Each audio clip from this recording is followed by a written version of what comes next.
guys, welcome back to my channel, and today I will make an iPhone with cardboard.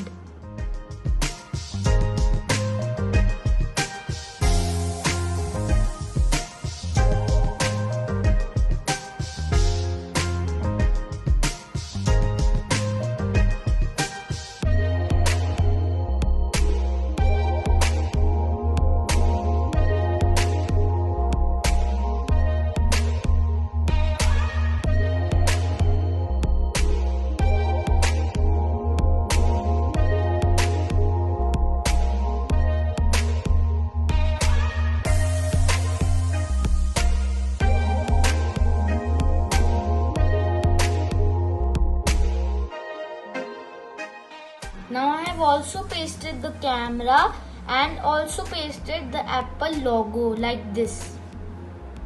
I have to make this side now. To make this side, we have to paste this paper here. Now I have pasted this side.